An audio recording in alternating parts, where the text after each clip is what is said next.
C'est votre Power Mindset Coach Céline Legault et bienvenue dans le podcast On se parle des vraies affaires parce que tout part de soi. Ici, on invite les femmes à être des Power Ladies. Une Power Lady, c'est une femme qui se tient debout dans sa vérité. Elle assume son pouvoir personnel, elle a confiance en elle, elle a la mission de donner le meilleur d'elle-même et a le courage de sortir de sa zone de confort pour créer la vie de ses rêves. Let's go! Bonjour tout le monde, bienvenue dans ce nouvel épisode du podcast On se parle des vraies affaires parce que tout part de soi et dans l'univers des Power Ladies. Aujourd'hui, on va parler de changement. On va parler aussi de se poser les bonnes questions à se poser en fait pour faciliter le changement. Vous le savez, les changements sont inévitables. Juste, par exemple, si on se regarde dans le miroir le matin, on peut observer qu'est-ce qu'on voit. Est-ce qu'on a l'air plus âgé? Est-ce que notre visage a de nouvelles rides? Est-ce qu'on a des cernes autour des yeux, des cheveux blancs? C'est inutile de se mentir. On va avoir à faire face à de grands changements au fil des années, autant dans notre vie professionnelle que personnelle. Évidemment, beaucoup de choses qu'on n'aimera probablement pas. Des changements qu'on ne peut pas échapper. On n'a pas le contrôle là-dessus, comme le vieillissement. Puis il y a des changements qui sont aussi hors de notre contrôle que la vie va nous envoyer. Ça m'est arrivé il y a plusieurs années. Je me préparais pour un événement. Puis là, lors de ma préparation, souvent, je vais parler dans le miroir. Puis pendant que je faisais une pause, j'ai eu une espèce de moment d'un éveil, un moment de pleine conscience où est-ce que j'ai remarqué que j'étais vraiment habitée par un niveau élevé de confiance en soi, d'optimisme puis d'énergie positive. Puis ce moment-là, il a changé vraiment ma façon de voir la notion du changement. Parce que ce jour-là, ce que j'ai vu dans le miroir le progrès. J'ai vu une petite fille qui était timide, une fille qui était anxieuse, qui avait été victime d'abus, de violence, d'intimidation, renverser complètement son histoire pour devenir une femme qui était courageuse, confiante, drôle, heureuse, satisfaite, qui était une power lady en fait. Et vous le savez, on réagit tous différemment au changement. Certaines d'entre nous recherchent le changement. Moi, je suis devenue une adepte du changement. Certaines ne s'en soucient pas du tout, ça ne les dérange pas, mais ils ne vont pas aller activement à la recherche du changement. Puis il y a d'autres personnes, d'autres femmes qui n'aiment carrément pas ça, puis qui voudraient que tout reste toujours pareil. Mais peu importe où tu en es présentement, je peux parier qu'au départ, tout le monde réagit, n'apprécie pas le changement, surtout quand ça nous est imposé. On y résiste, on tape du pied, on bougonne parce qu'on se sent impuissante. Puis souvent, l'inconnu nous fait peur. Mais je me suis posé la question à savoir si reprendre le contrôle, c'était juste une question de perspective, de mindset. Parce que le changement est automatique. Il se produit que ça nous plaise ou non. Puis on a toujours le choix de le fuir ou d'y faire face. C'est à nous, en fait, que revient le pouvoir d'en tirer le meilleur parti. On n'est pas toujours responsable des changements ou des circonstances, mais on est responsable du comment on décide d'y réagir puis ce qu'on en fait.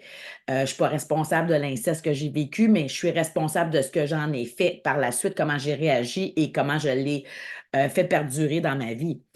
Alors, si on portait notre focus plutôt sur le progrès et pas le changement, qu'est-ce qui arriverait? C'est important de réaliser que tout progrès équivaut à un changement, mais que tout changement n'équivaut pas à un progrès. C'est tellement important là, que je vais le répéter. Tout progrès vient d'un changement, mais tout changement n'arrive pas avec un progrès. Par exemple, perdre son emploi, c'est un changement. Décider de changer de carrière ou de se lancer en affaires pour être plus en accord avec ses valeurs et ses passions, c'est un progrès. Se séparer ou divorcer, c'est un changement. Mais faire le choix de se respecter, de se tenir debout dans sa vérité, de prendre soin de soi, c'est un progrès. Comprenez ce que je veux dire? Donc, vraiment, tout progrès équivaut à un changement, mais tout changement n'équivaut pas à un progrès.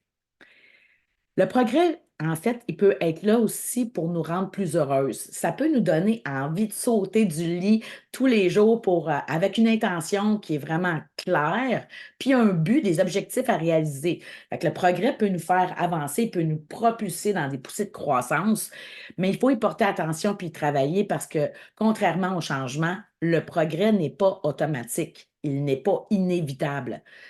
Le changement peut être pénible, le progrès peut être une bénédiction. Combien d'entre nous ont déjà vécu des obstacles, des problèmes, des épreuves pour se rendre compte plusieurs semaines, mois ou années plus tard que finalement, c'était une bénédiction? Alors, pour beaucoup d'entre nous, le changement, c'est une source d'inquiétude, de stress, d'anxiété. Je n'ai pas besoin de chercher très, très loin des exemples pour moi. Mes parents étaient toujours stressés au moindre signe de changement.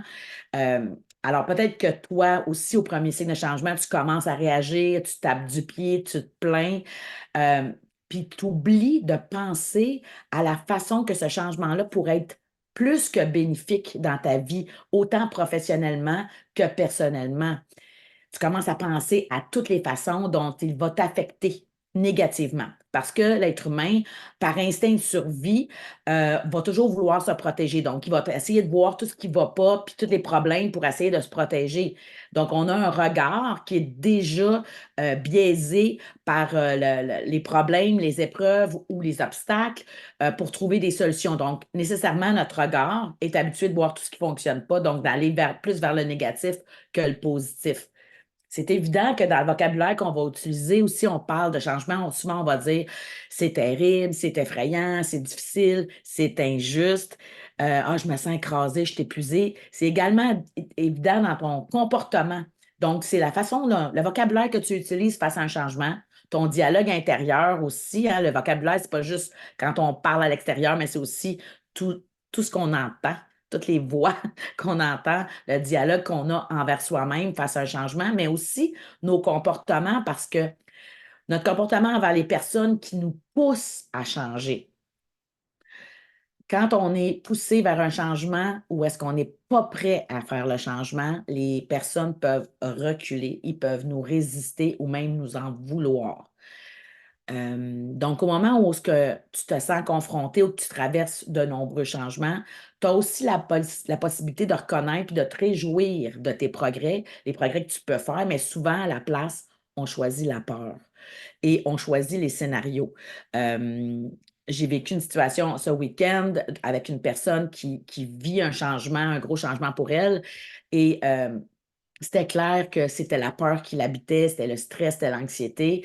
Donc, et, et, et de se choisir et de respecter ses valeurs, de prendre la meilleure décision pour soi, peut nous emmener face au changement vraiment à une poussée de croissance et peut être tellement bénéfique. Mais vous allez le sentir quand une personne n'est pas prête, il va avoir de la résistance, il va avoir il peut avoir de la colère, il peut avoir des réactions vives. Donc, il faut vraiment être capable aussi de respecter la vitesse de croisière de tout le monde. Donc, lorsqu'on se concentre plutôt sur l'enthousiasme du progrès, au lieu des conséquences négatives du changement, bien, ça va nous apparaître beaucoup moins épeurant, beaucoup moins effrayant. On peut même se sentir inspiré de passer à l'action parce que, comme la survie, la curiosité est aussi l'un de nos plus grands instincts en tant qu'être humain. Quand on est curieuse, enthousiaste, on ressent plus d'énergie, on imagine plus de nouvelles possibilités, puis qu'on porte son focus puis son attention sur ce qu'on peut contrôler pour créer cette situation-là, pour vivre cette poussée de croissance-là, au lieu de se soucier de ce qu'on n'a pas le contrôle. On n'a pas le contrôle sur certaines circonstances. On n'a pas le contrôle sur la façon dont les gens réagissent. Donc, il faut vraiment ramener sur ce qu'on peut contrôler et ce sont nos paroles, nos pensées, nos actions et aussi avoir la foi que si ce changement-là est là présentement, c'est qu'on a à vivre une expérience face à ce changement-là. Donc, la prochaine fois que tu vas être confronté à un changement que tu n'as pas choisi, éviter ces trois questions-là. Au lieu de te dire pourquoi moi? Pourquoi ça m'arrive encore à moi? Et c'est une question qu'on se pose toute par réflexe, mais c'est une question à bannir. L'autre question à bannir, c'est qu'est-ce que j'ai fait pour mériter ça? OK? Un divorce, une perte d'emploi, une mortalité, c'est vieillir, c'est des changements, c'est inévitable. Ça ne va pas au mérite. Donc, c'est une question qui est inutile de se poser, qu'est-ce que j'ai fait pour mériter ça? Puis la troisième question qui est à bannir, c'est pourquoi maintenant? Je ne suis pas prête pour ça. Je ne pense pas qu'on se lève un matin en se disant ah, aujourd'hui, je suis prête pour faire face à un divorce ou je suis prête pour faire face à un changement de carrière. Non, je ne pense pas. J'en connais pas. En tout cas, je n'ai pas d'exemple pour me dire. Souvent, il y a un changement qui va nous propulser ou il y a un changement c'est tellement rendu négatif pour nous, toxique, qu'on va faire. Donc, c'est pas pourquoi maintenant je suis pas prête. En fait, c'est parce qu'on se sent peut-être pas prête ou on sent qu'on n'a pas envie de se transformer de faire cette poussée de croissance-là. Mais en général, pourquoi maintenant? C'est parce que on les a, les ressources à l'intérieur de nous. C'est juste qu'on sont insoupçonnés encore. Mais je vais vous donner 4 questions. En fait, 4 questions à se poser, les bonnes questions à se poser pour faciliter le changement. La première, c'est vers quoi ça me pousse à progresser? Ça m'amène vers quoi? La deuxième question, c'est quelle nouvelle expérience puis opportunité ça va m'apporter? Alors, est-ce que je vais développer des compétences? Est-ce que je vais développer mon courage? Est-ce que je vais développer mon audace? Est-ce que je vais développer ma confiance en moi? Quelle nouvelle expérience? Est-ce que je vais me lancer en affaires toute seule? Est-ce que je vais changer de carrière carrément? Est-ce que je vais retourner aux études? Est-ce que je vais me séparer parce que ce n'est pas la relation amoureuse dans laquelle je m'épanouis? Quelle nouvelle expérience puis opportunité ce changement-là va m'apporter? La troisième question, c'est qu'est-ce que je peux faire maintenant pour être prête pour ça? Alors, si on s'est, par exemple, séparé ou divorcé parce que la relation amoureuse était pas riche, épanouissante, satisfaisante, ben, il y a peut-être qu'il y a des choses qu'on a regardées sur soi, puis on a des deuils à faire ou des choses à transformer, des croyances à transformer pour se préparer pour la prochaine relation amoureuse. Ou peut-être que si on veut se lancer en affaires, mais on a des croyances face à l'argent, à l'abondance, puis qu'on a l'impression qu'on ne pourra pas vivre de notre passion, mais on a peut-être des croyances à transformer avant. Donc, qu'est-ce que je peux faire maintenant pour être prête pour ça? Puis la dernière question qui est la super importante pour moi, c'est qui vais-je devenir grâce à ce changement? Qui vais-je devenir grâce à ce changement? Donc, tout est une question de point de vue puis de perspective. Entre le changement et la réponse, il y a un espace. Puis c'est dans cet espace-là que se retrouve ton pouvoir de choisir ta réponse. C'est dans cet espace-là aussi que dans ta réponse va résider ta croissance, puis ton pouvoir, puis ta liberté. Donc, je le répète, entre le changement puis la réponse, il y a un espace. Puis cet espace-là, il est là pour que se trouve ton pouvoir de choisir ta réponse. Puis c'est dans ta réponse que réside ta croissance, ton power, puis ta liberté. J'avoue que j'ai déjà eu l'habitude de taper du pied, puis de gronder, puis de me plaindre assez facilement dans le passé. C'était facile pour moi de jouer la carte de la victime, puis de penser seulement aux impacts négatifs d'un changement. Je négligeais, j'avais même pas la vision de voir comme le bien ou les bénéfices que ce changement-là pourrait m'apporter. Par contre, quand je repense à tous les progrès que j'ai réalisés, ça me fait sourire parce que ça renouvelle mon engagement envers mon propre développement, autant professionnel que personnel. Les changements, on ne pourra rien y faire. Ils sont là, ils sont inévitables. Les changements vont faire partie de ta vie professionnelle, de ta vie personnelle, de toutes tes sphères de vie. Tu peux avoir beaucoup d'argent, puis prendre une mauvaise décision, puis faire faillite 3 mois plus tard. OK? Il y a toutes sortes de circonstances puis de changements auxquels tu vas faire face. Tu ne peux pas rester là et attendre en espérant progresser. Le progrès, il n'arrive pas tout seul. Le changement arrive tout seul. Il est inévitable, il va arriver. Mais le progrès n'arrive pas tout seul. Ça nécessite du mouvement. Ça t'oblige à poser des actions concrètes. Puis dans le processus, ça te propulse, puis ça te pousse à te développer puis à grandir. De devenir cette personne-là qui est capable de mieux gérer le changement, de faire face à tous les obstacles, puis de relever avec brio les défis qui se présentent à toi, va t'emmener dans un niveau de confiance, de pouvoir, de liberté, puis au final, le progrès va te rapporter au centuple. Ben, mais tout commence par un changement. Puis quand tu vois, par exemple, une chenille se transformer en papillon, tu vois la progression, on le voit dans les photos, là, la chenille qui se transforme, toute la progression vers le papillon. Puis on trouve ça super beau et merveilleux. Donc, il est peut-être temps que tu commences à regarder les changements dans ta vie professionnelle, dans ta business, dans ta vie personnelle, dans toutes tes sphères de vie, sous le même angle, avec le même regard. Tu peux y voir soit la perte de la sécurité de ton cocon, de ta zone de confort, ou une opportunité de te transformer en un beau papillon coloré magnifique. Puis on dit souvent qu'on choisit malheureusement un malheur connu à un bonheur inconnu, mais moi je crois en toi. Puis je sais que tu peux y arriver.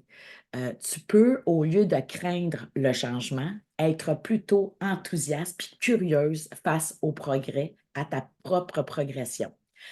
En vérité, le choix t'appartient vraiment juste à toi parce que toi seul peux faire émerger ce pouvoir-là qui est en toi pour créer un impact majeur puis contribuer à un monde meilleur. Merci d'avoir été là et on se revoit dans un nouvel épisode. Bonne journée tout le monde! Merci d'avoir été là et j'espère sincèrement que tu as été inspiré et vitaminé par cet épisode. Pour ne rien manquer des prochains, abonne-toi au podcast On se parle des vraies affaires parce que tout part de soi. Si tu veux plus de I got the power, je t'invite à visiter CélineLegault.com. Maintenant, ouvre tes ailes, déploie ton potentiel et rayonne à quel point tu es belle. Je te donne rendez-vous très bientôt, chère Power Lady, et santé à ta vie totalement vitaminée.